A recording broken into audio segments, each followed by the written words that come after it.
Salut et bienvenue dans le Mycélium.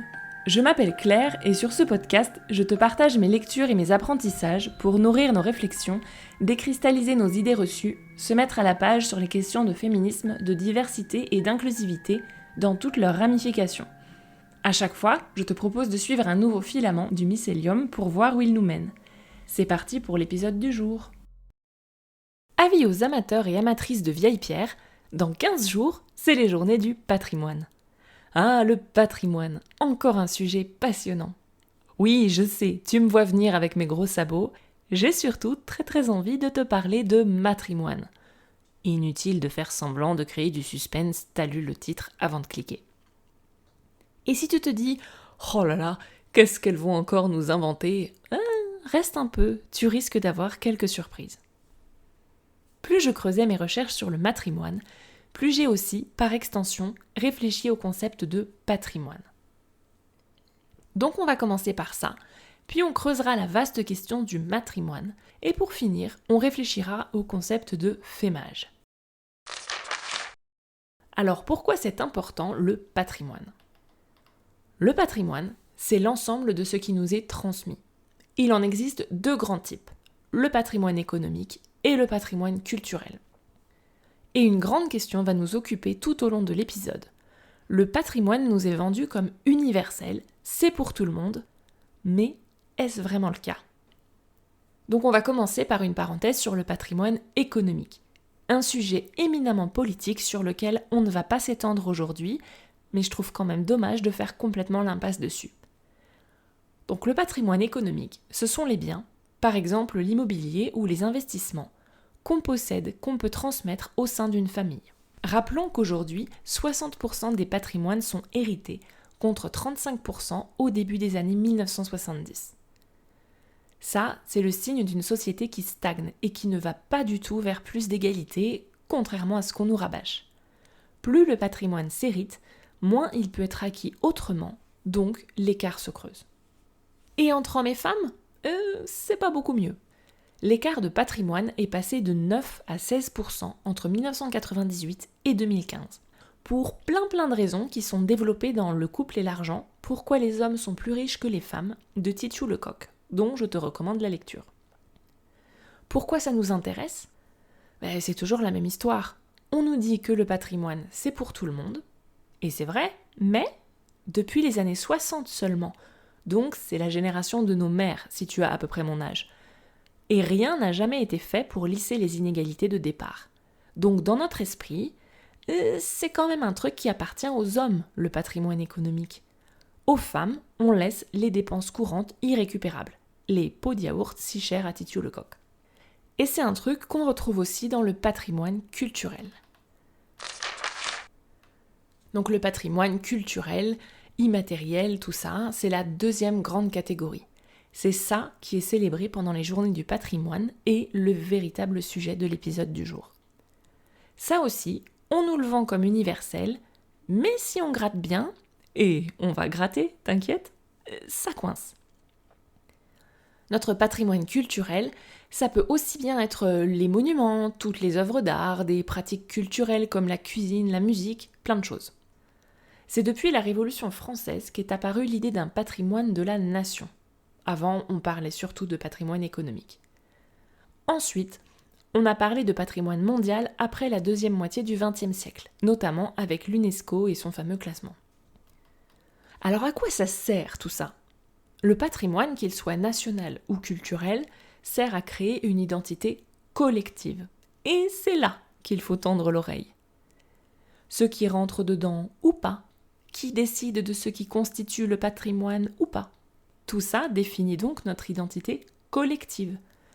Ce qu'on valorise, ce dont on est fier en tant que groupe, pays, nation, selon l'échelle. Ça affecte aussi les représentations mentales qu'on se forge. Est-ce que les femmes sont créatrices ou seulement des muses et des épouses dévouées ? En creux, ça dessine ce dont on se fout complètement et qui n'est pas au patrimoine. Pour certains, comme le Rassemblement national, notre patrimoine, c'est notre histoire pétrifiée, ce qu'on peut comprendre de deux façons. Littéralement, notre histoire gravée dans la pierre, ce qui limite quand même vachement. et aussi, au sens figuré, une histoire monolithique, fossilisée, qui ne bouge pas. Or, l'histoire, ce n'est pas une science exacte où tout a déjà été dit. Et c'est tout à fait sain de réévaluer le passé, et par extension, la culture, l'identité commune, et aussi ce qu'on met dedans. Est-ce qu'on s'arrête aux vieilles pierres ? À ce qu'on a déjà érigé au rang de monument, qu'il soit littéral ou figuré ? Est-ce qu'on se limite aux hommes ? À la métropole ? Est-ce que la culture, c'est uniquement des gens morts et enterrés depuis belle lurette ? Est-ce qu'on est complètement esclave de notre passé ? Ou devrais-je plutôt dire, de notre conception de notre passé ? Ou alors, est-ce que ça bouge, ça évolue, ça s'enrichit à mesure qu'on explore le passé, mais aussi les différentes formes artistiques ? Des formations professionnelles obligent, j'ai envie de parler un petit peu de traduction. Parce que dézoomer en partant d'une autre langue permet parfois de trouver d'autres manières de dire, voire des angles morts, etc. En anglais, pour les Journées européennes du patrimoine, on parle de European Heritage Days. Pareil, le patrimoine mondial culturel de l'UNESCO se dit Heritage. On parle donc d'héritage sans plus de précision. Et quand on traduit Heritage par patrimoine, la traductrice en moi tique un peu.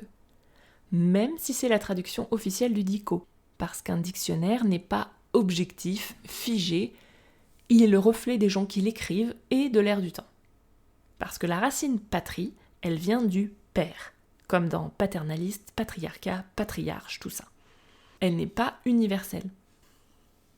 Et je ne suis pas la seule à tiquer. Une pétition existe pour rebaptiser les Journées européennes du patrimoine en Journées européennes du patrimoine et du matrimoine. Alors, on choisit quoi ? Plutôt le doublet patrimoine et matrimoine ou héritage ? On le voit bien outre-Manche, parler de heritage ne suffit pas à visibiliser la création féminine, parce que leur heritage a le même problème que notre patrimoine. Neutraliser la langue ne suffit pas toujours si les représentations, qu'elles soient mentales ou collectives, ne suivent pas. C'est à mes yeux l'intérêt des doublets pour corriger le tir, du moins dans un premier temps. C'est donc là qu'irait ma préférence. Alors rentrons dans le vif du sujet. Le matrimoine, c'est quoi ? Je crois que j'ai rencontré le concept pour la première fois en lisant Les Grandes oubliées de Titiou Lecoq. C'est un mot qui date du XIIe siècle, je vais te faire grâce de ma prononciation approximative de l'ancien français, qui désignait à l'époque les biens légués par la mère. Parce qu'au Moyen-Âge, quand un couple se mariait, il déclarait son patrimoine, les biens hérités du père, et son matrimoine, les biens hérités de la mère. J'avoue, j'aime bien moi le XIIe siècle comme période historique. Et le souci, c'est qu'après ça se dégrade avec, en vrac, la fin du Moyen-Âge, la Renaissance, les chasses aux sorcières, nos potes de l'Académie française, pas vraiment réputés pour leur féminisme.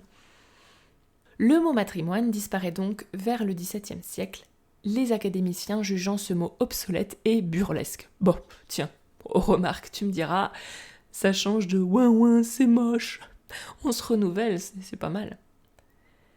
Tout ça, ça s'inscrit dans un mouvement plus large. À la Renaissance s'opère un glissement progressif qui culmine à la Révolution.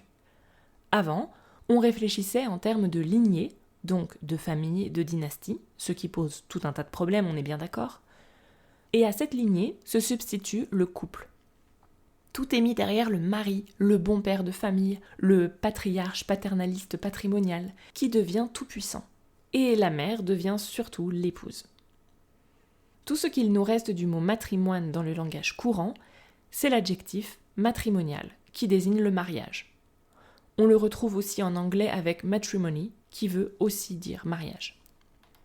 Avec le mot matrimoine, c'est le principe de transmission par les femmes qui disparaît. Transmission économique, mais aussi transmission culturelle. Aujourd'hui, la notion de matrimoine est surtout utilisée dans sa dimension de transmission culturelle, que ce soit en valorisant les artistes femmes, ou la transmission des savoirs traditionnellement féminins, ou encore la transmission entre femmes, à commencer par la transmission par les mères. Parce que comme on avait commencé à l'évoquer dans l'épisode 5, encore aujourd'hui, des femmes entre elles, c'est louche, et soit elles complotent, soit elle bavarde pour ne rien dire, soit elle se crêpe le chignon, voire les trois en même temps. L'idée, c'est de réparer cette perte de transmission qui remonte aux chasses aux sorcières et cette dévalorisation de tout ce qu'on associe aux femmes. Une femme qui écrit, c'est forcément moins bien, et puis ça n'intéressera pas les hommes. Les productions traditionnellement féminines sont plus souvent qualifiées d'artisanat que d'art. Petit point important, on ne le répétera jamais assez, en revalorisant le matrimoine, l'idée n'est pas d'opposer, mais d'enrichir notre identité collective. Spoiler, tout ça, ça plaît pas trop aux fans de patrimoine fossilisé. Je voulais dire pétrifié. Ce qui a disparu avec le matrimoine, c'est notamment les artistes systématiquement effacés des anthologies, avec ce symbole qu'est le mot autrice, qui avait été effacé aussi avant de revenir, les savoirs et savoir-faire traditionnellement féminins, qui sont soit réaccaparés par les hommes, je pense par exemple à la cuisine, soit complètement dévalorisés, tous ces trucs dits de grand-mère ou de bonne femme. Bien sûr, si le patrimoine était vraiment universel, on n'aurait pas besoin de changer quoi que ce soit. Mais dans les faits, la représentation des femmes tourne autour de 10%, que ce soit dans les manuels scolaires, les noms des rues. On préfère les rues des Mésanges et les impasses des Coquelicots aux avenues Louise Michel, par exemple. Les collections permanentes de musées. Les œuvres de femmes restent moins visibles, moins acquises, moins programmées que celles des hommes. 2 exemples parmi des centaines. Sur 3500 œuvres inscrites au répertoire de la Comédie Française, seules 38 sont des œuvres d'autrices. Les femmes représentent 60% des étudiants et étudiantes en art, mais seulement 10% des artistes récompensés. Ce phénomène, on le retrouve aussi dans les statuts sur la voie publique. Peu représentent des femmes. Attention, il y a un piège. On parle de vraies femmes, c'est-à-dire qui ont vraiment existé, pas des allégories représentant la République, des nymphètes, tout ça. À de rares exceptions, les statues commémorant des guerres ne représentent que des soldats, à croire que les femmes étaient toutes parties au Club Med en attendant. Et pour le reste, c'est pas mieux. À Paris, sur 300 statues, seules 40 représentent des femmes, et elles sont moins mises en valeur que celles des hommes, souvent cachées là-bas derrière. En Écosse, il y a plus de statues d'animaux que de femmes. On entend souvent des scandales autour du déboulonnage de statues d'hommes historiques contestables, mais jamais d'outrage face à l'oubli intentionnel des femmes, face aux statues jamais érigées, aux hommages jamais rendus. Je veux finir mon énumération en donnant un exemple symbolique à la fois de transmission entre femmes et de mère en fille, en tout cas traditionnellement.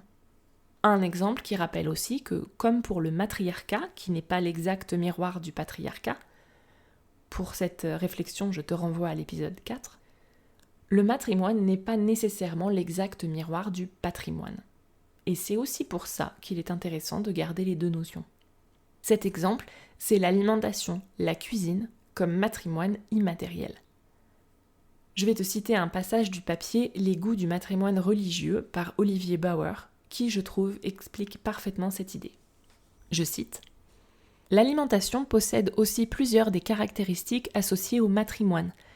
Elle est éphémère, elle n'a pas forcément de valeur marchande, les repas sont plus souvent offerts que vendus, ni de propriétaire. Seuls quelques grands chefs, le terme est au masculin, prétendent breveter leurs recettes. Elle reste en constante évolution, etc. » En ajoutant que l'alimentation est traditionnellement l'affaire des femmes, que c'est à elles qu'échoit la responsabilité d'imaginer et de préparer les repas, et que les recettes de grand-mère se transmettent de mère en fille, l'alimentation appartient bel et bien au matrimoine immatériel. On le disait en première partie, ce qu'on inscrit dans le patrimoine ou pas n'est ni anodin, ni objectif. Penser aussi le matrimoine, ça permet d'enrichir notre héritage collectif en valorisant des choses différentes. Et aussi sortir du patrimoine pétrifié. Notre héritage peut aussi être immatériel, éphémère, gratuit, sensoriel, fluctuant dans le temps, qu'il nous vienne de nos pères ou de nos mères. Là, j'ai envie de passer en revue quelques objections. Certains te diront que tout ça, ça sert à rien. que c'est insulter l'intelligence des femmes, que les femmes n'ont pas besoin de ça pour briller par elles-mêmes, se sentir représentées, etc. En vrai, cet argument, c'est surtout un bon moyen de ne rien changer du tout. Il est important de rappeler que notre cerveau est un peu nul pour penser l'absence. Il réfléchit en fonction de ce qu'il voit et rien d'autre, pour reprendre l'expression de Daniel Kahneman.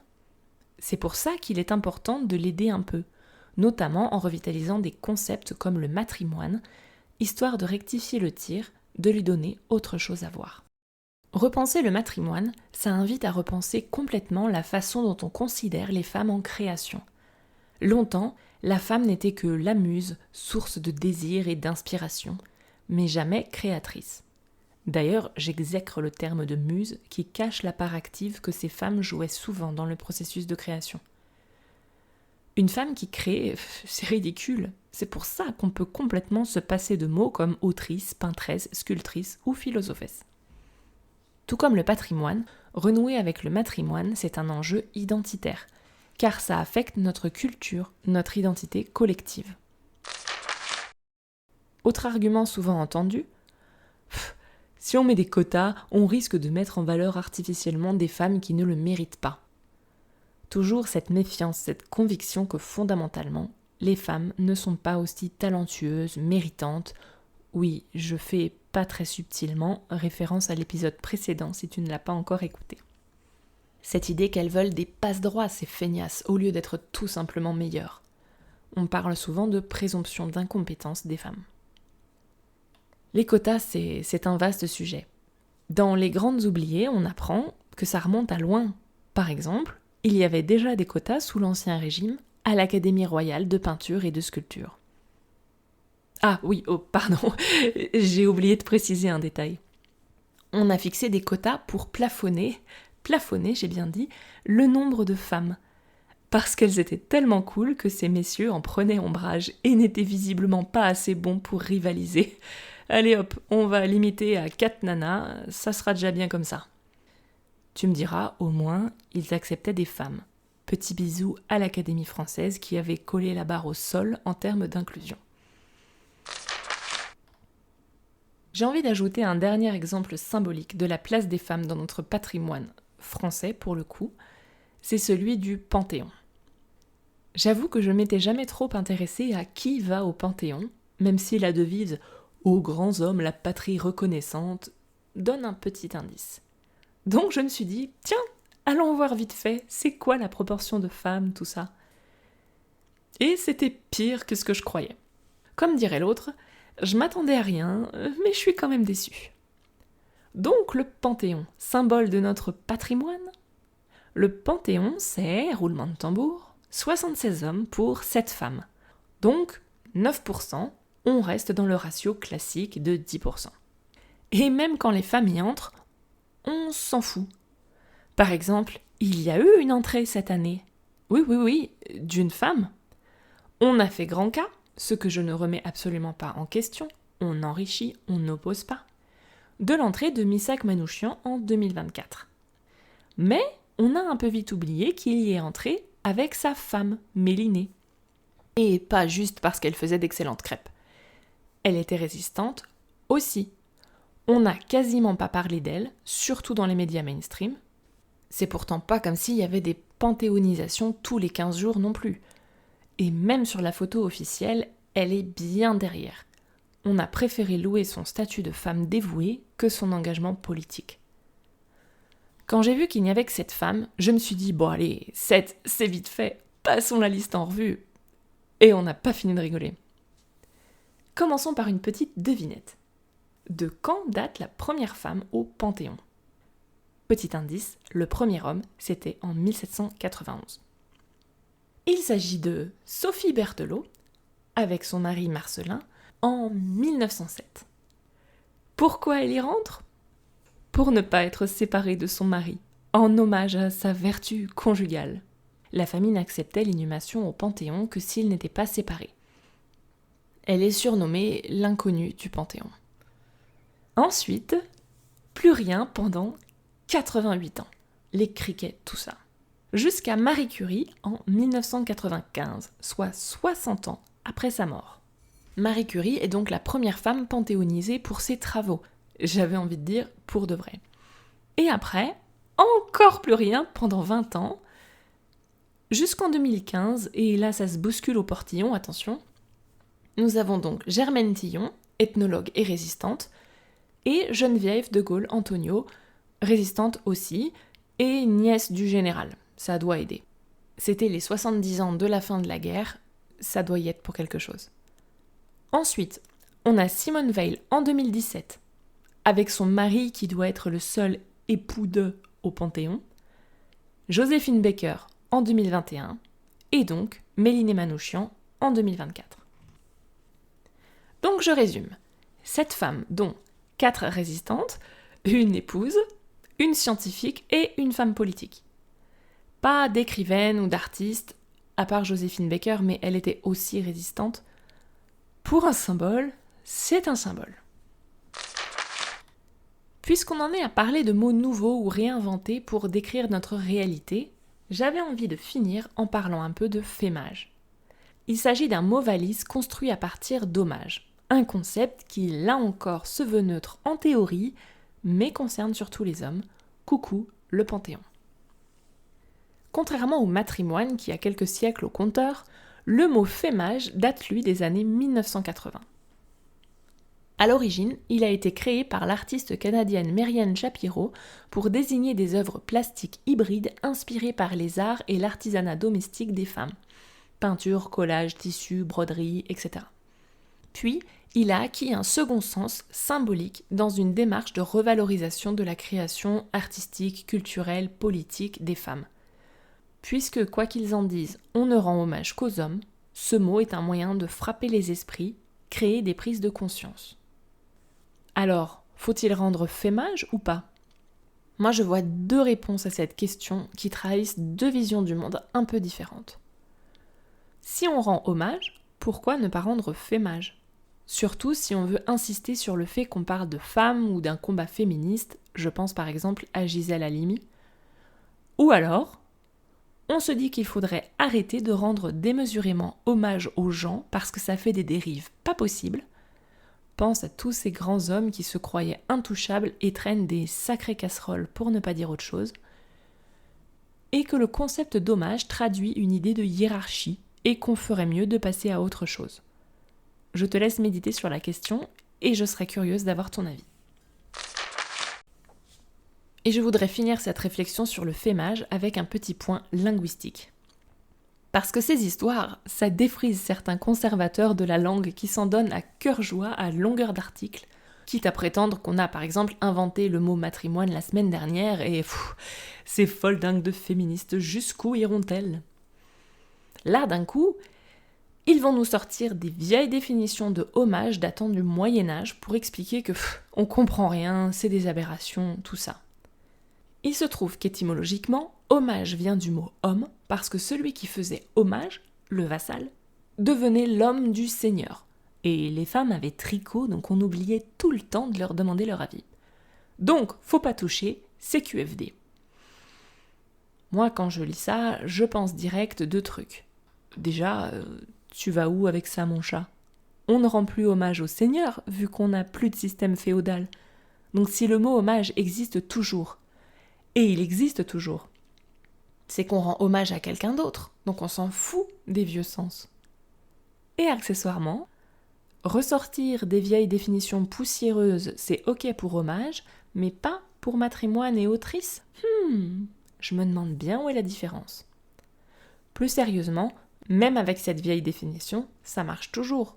Ne nous voilons pas la face, ce ne sont pas les hommes qui rendent hommage aux femmes. Donc pourquoi les femmes ne pourraient pas rendre fémage ?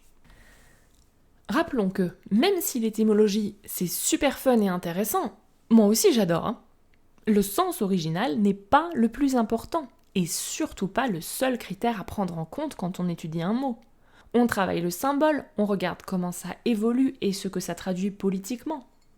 Quand un mot change de sens, ou même de genre grammatical, de prononciation, quand un mot existe, n'existe pas, cesse d'exister, revient, ça dit énormément de choses.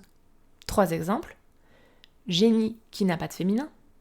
Autrice qui fait son comeback alors que les femmes écrivent de plus en plus. Et bien sûr, une anecdote linguistique que je ne résiste pas à placer, la liaison des héroïnes qui sautent au masculin, parce que sinon ça fait des héros. Fragilité. De manière générale, si tu regardes bien, les paniques morales autour de la langue ne sont jamais linguistiques, elles sont toujours politiques. Effectivement, c'est vrai, les femmes ne rendaient pas fémage au Moyen-Âge parce que, déjà, si on en croit les livres d'histoire, elles n'existaient pas. Blague à part, on s'en tape. On a changé 2-3 fois de système politique entre-temps. C'est normal que la langue évolue. Garder des mots et des définitions qui ne servent plus à rien, c'est super pour l'aspect historique et briller en société, mais on ne peut pas s'en contenter.